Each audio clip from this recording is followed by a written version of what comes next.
بسم الله الرحمن الرحيم رب زدني علما. But again, when you get a router for the first time, router or a switch for the first time, you still need to do the console, because the console is the initial configuration what we do. Like to assign the IP address, we need a console. To assign the passwords, we need a console.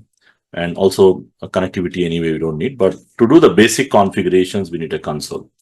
And that's the reason first step is we will try to understand the console connection. Okay. So the console connection is required for the physical device. And we do that with the help of a short cable. You can see there is a short cable we use. So let's try to understand more about the console. Now, what is console port? Console is nothing but on every router, you will have one console port. Mostly it will be RJ45 in most of the older routers. And what we do is we use this cable. One side, the RJ45 side goes and connects to the router or the switch. And the other side will be a DB9 port.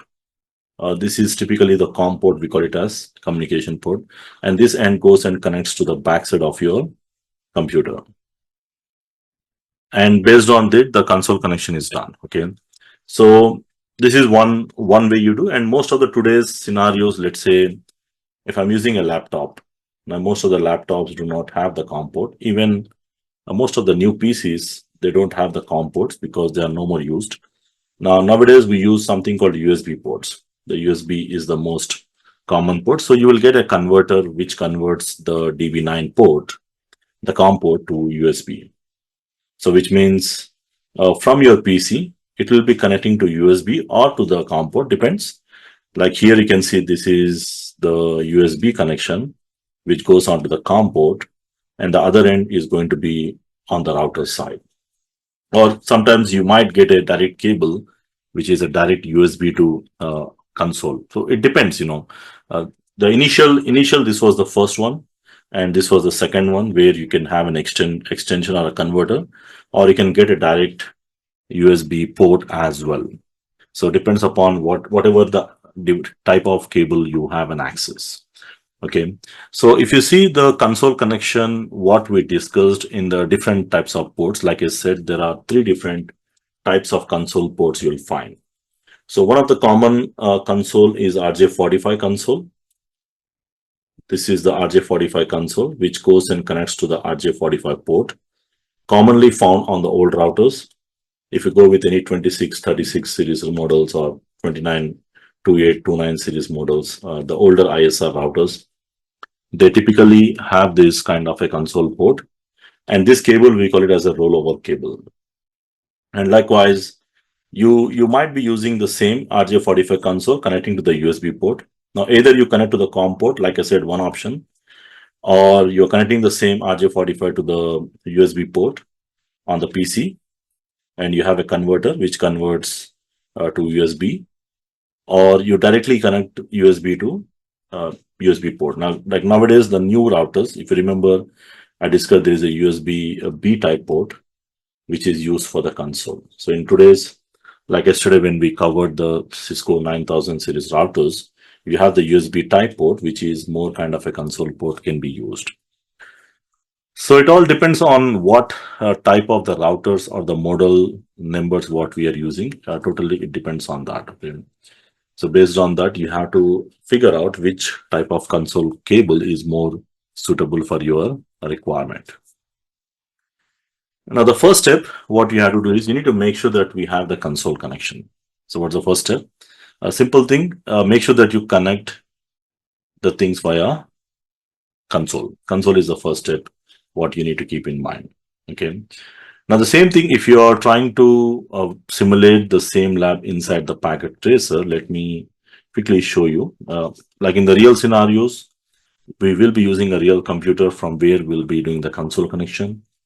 If you want to try the same thing in the packet tracer, we can see there is a PC or the router. In the cables, there is a blue cable here. You can see this one. This one is basically the console cable, which goes and connects to the COM port, that is RS232 port.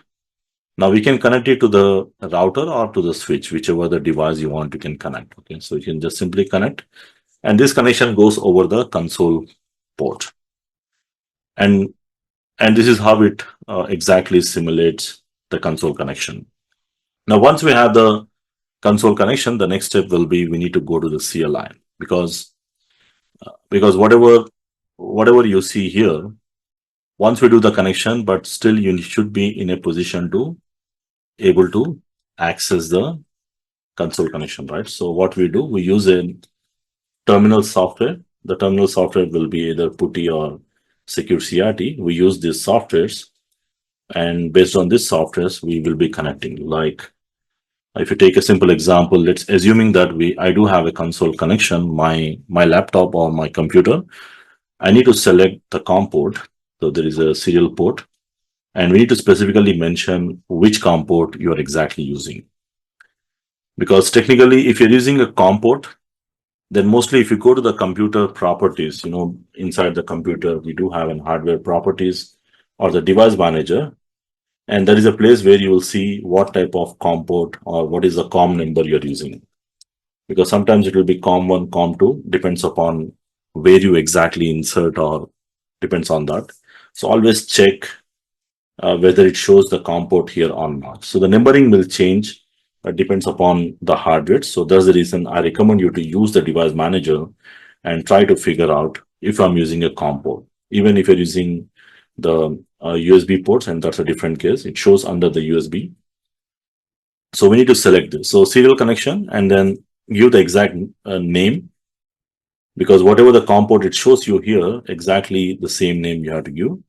And this is a console baud rate, nothing but the command CLI interface speed. Just leave it to the default. And once you click on open, you will be able to see the CLI of that particular devices. Okay.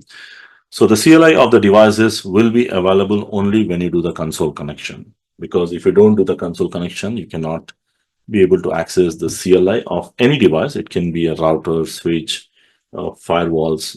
They just need the basic console connection for the first time, so that you can go ahead and do the basic configurations. But as we move on in the production scenarios, you don't use console all the time. Most of the time you prefer telnet or SSH, which is something we'll see later on. But again, as I said, the telnet SSH we do access remotely, where you don't need all this kind of connections. We can simply connect from my local LAN or from the remote LAN. I can access any router remotely. The condition is you need to know the passwords, you need to know the IP address, those kind of things. So no need to worry. Once we set up the network, we'll also verify that as well.